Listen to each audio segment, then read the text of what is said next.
झूठ कपट छल धोया रे मैया, धोते धोते रोया रे मैया। इब जाग्या है गंगे माँ घड़ा, इब तक सोनिहारी गंगे माए तेरे नीर में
के खिलौने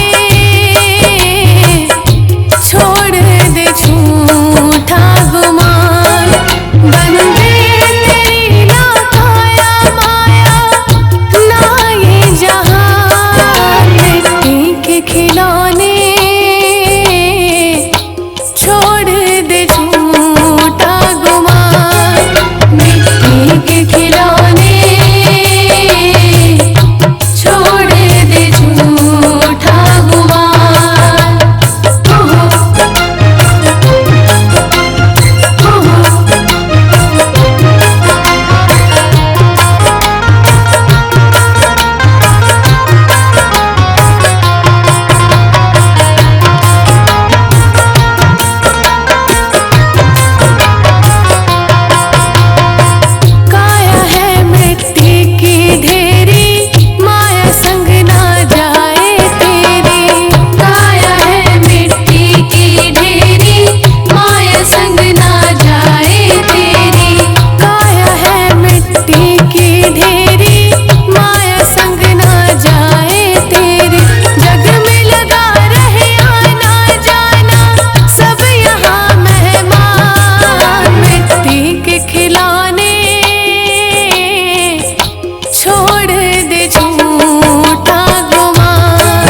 आस तुम्हीं पे बना रहे।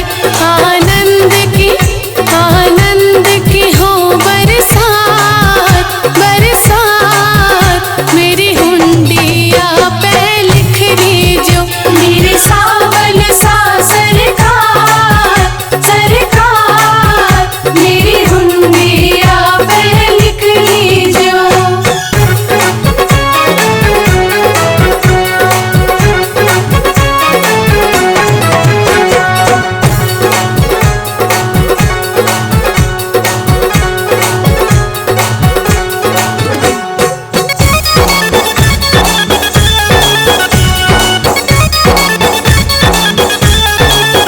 मेरा आवागमन मिटाओ तुम, चरणों की धूल बनाओ तुम, चरणों की धूल बनाओ तुम। मेरा आवागमन मिटाओ तुम, चरणों की धूल बनाओ तुम।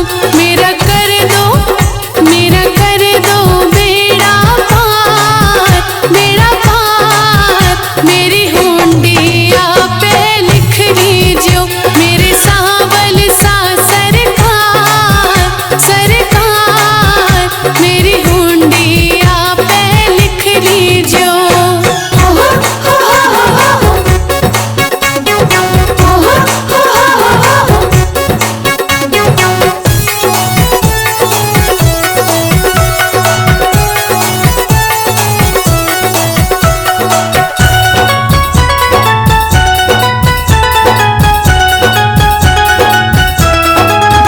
ये रणवीर सिंह की अर्जी है, आगे मालिक की मर्जी है, आगे मालिक की मर्जी है।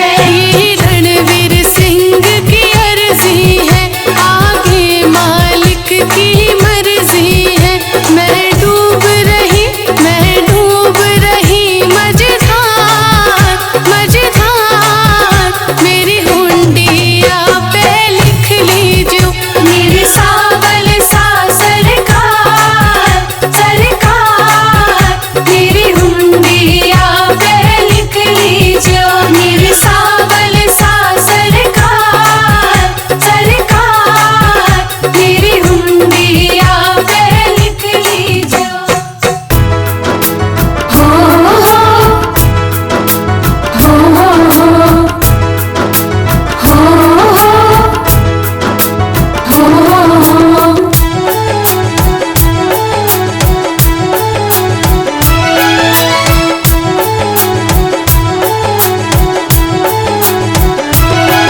गौ माता की शरण तो आ, किस्मत का ताला खुल जाएगा।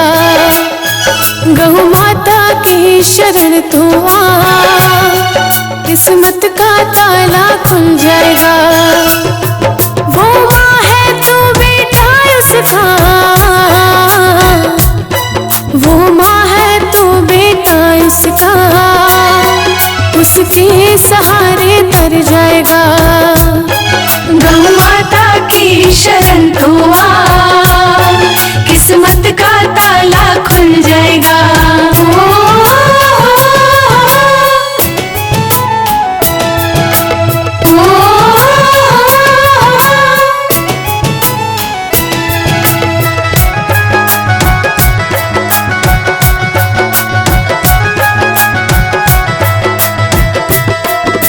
माँ तो ममता का सागर, सारे सुख उसमें मिलते हैं। जिस खुशबू में तू जीता वो फूल उसी से खिलते हैं, वो फूल उसी से खिलते हैं, वो फूल उसी से खिलते हैं। माँ तो ममता का सागर, सारे सुख उसमें मिलते हैं। जिस खुशबू में तू जीता वो फूल उसी से खिलते हैं।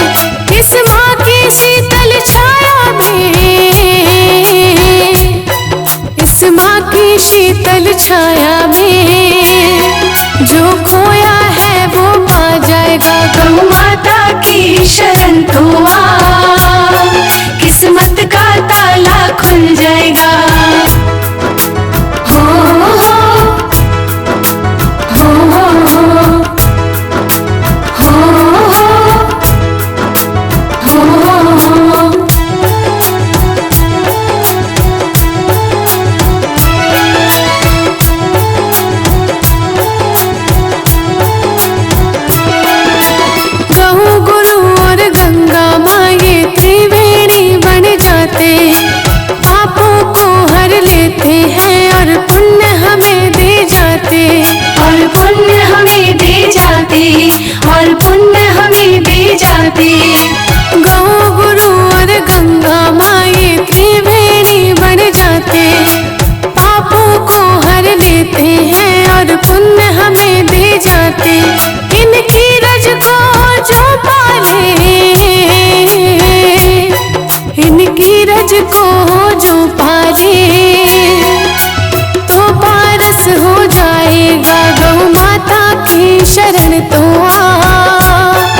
ही माया है।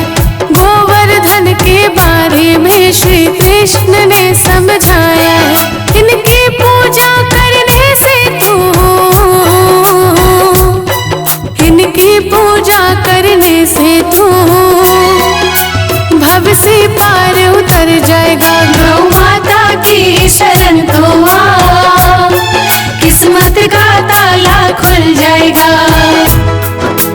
हो हो हो हो हो हो।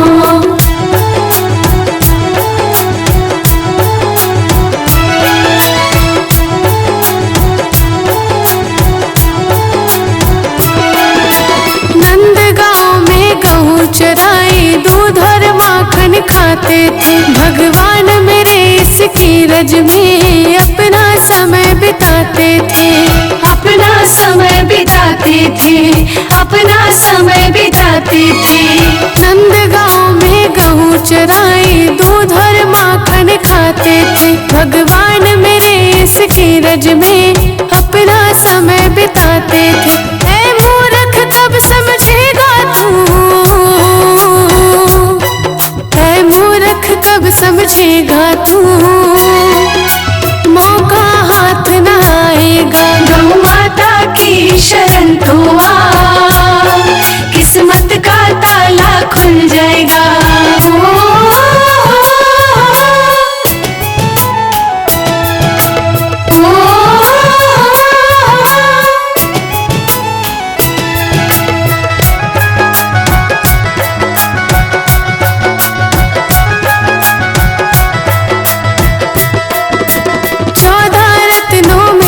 माँ मंथन करने से आई थी।